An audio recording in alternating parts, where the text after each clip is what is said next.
Olá a todos, espero encontrá-los bem.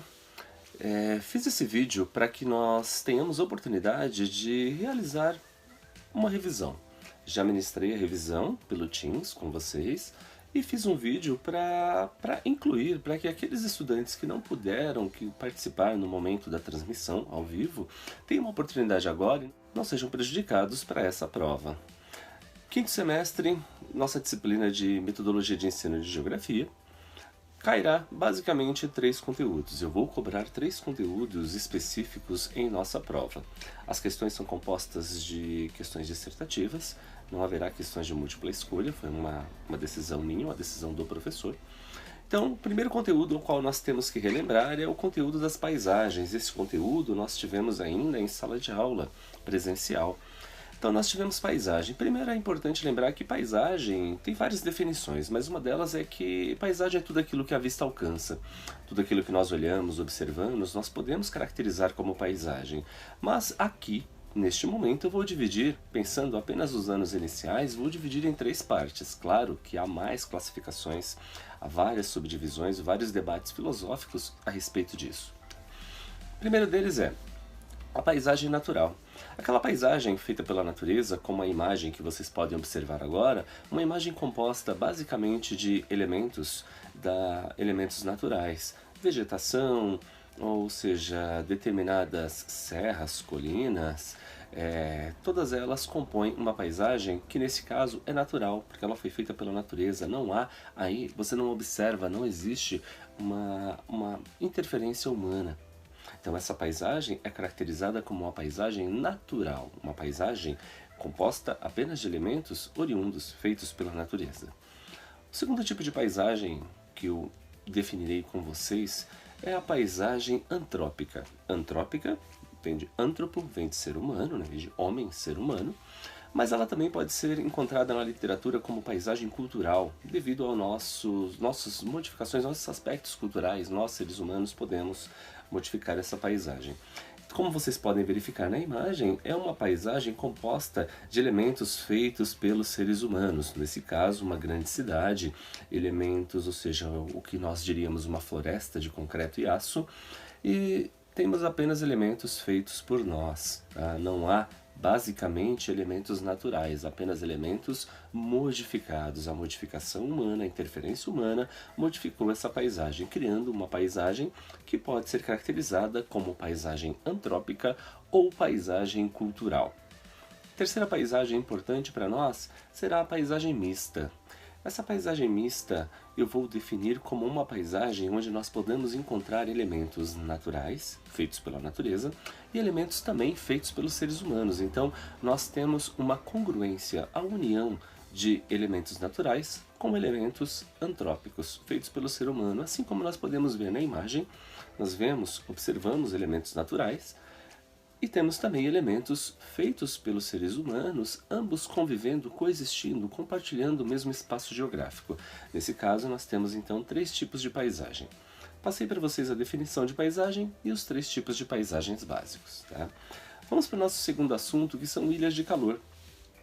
Ilhas de calor nada mais é, assim como nós já fizemos a nossa revisão, posso caracterizar como momentos, como locais onde existe um acúmulo maior de energia, ou seja, de calor. Nós sentimos mais calor em determinados locais. Geralmente esses locais estão diretamente ligados à ausência de vegetação. Então é muito comum nós encontrarmos uma temperatura mais alta nos centros das cidades. Se ficasse um de nós no centro de Guarulhos, outro nos Pimentas, um outro no Lavras e um ali na Vila Rio. E nós, no mesmo horário, nós medíssemos a temperatura no exato momento. Nós iríamos perceber que no centro da cidade a temperatura, situação hipotética, estou chutando uma temperatura, está 30 graus no centro da cidade, onde não há basicamente aspectos naturais, apenas aspectos antrópicos feitos pelos seres humanos. Na Vila Rio nós já temos aspectos naturais, poucos aspectos naturais, mas nós temos mais aspectos antrópicos ainda. Indo para os Pimentas, nós estamos cada vez mais distante do centro da cidade. Temos outra temperatura. E chegando no Lavras, onde há mais aspectos naturais, porque está mais perto da serra, nós percebemos que a temperatura tende a diminuir. Então 30 graus no centro, na Vila Rio 29,5, nos Pimentas 29 graus, e de repente no Lavras nós temos 28, 27 graus e meio. Então quanto maior a quantidade de vegetação no local, mais a temperatura tende a ser amena, tende a ser uma temperatura mais agradável, mais fresquinha, ou seja, um pouquinho mais frio. A ausência de vegetação faz com que ocorra um fenômeno chamado de ilha de calor.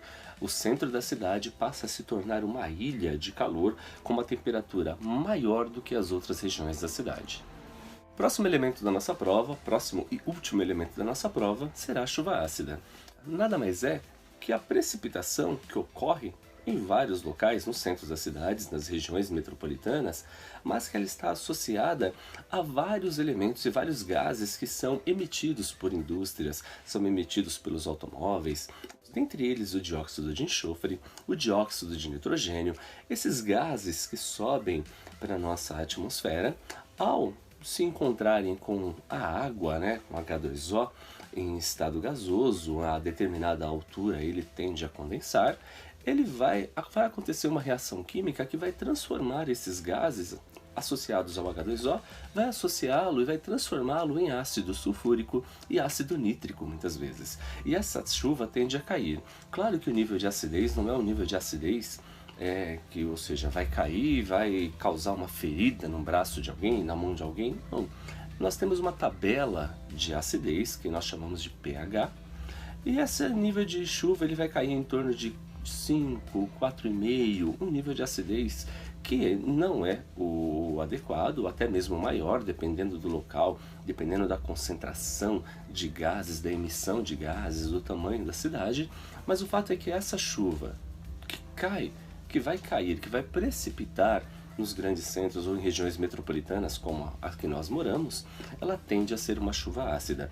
Claro que ao longo do tempo, a precipitação dessa chuva tende a gerar alguns danos aos seres humanos e até mesmo aos monumentos históricos. Então nós vemos, é muito comum nós olharmos fachadas de casas, de prédios ou monumentos que são patrimônios da humanidade totalmente deteriorados por conta da chuva ácida. Bem, então essa foi a nossa revisão, cai esses 3 conteúdos na nossa prova, estudem, tá bem? Boa sorte a todos e a gente se vê no próximo semestre com a próxima disciplina. Um grande abraço a todos.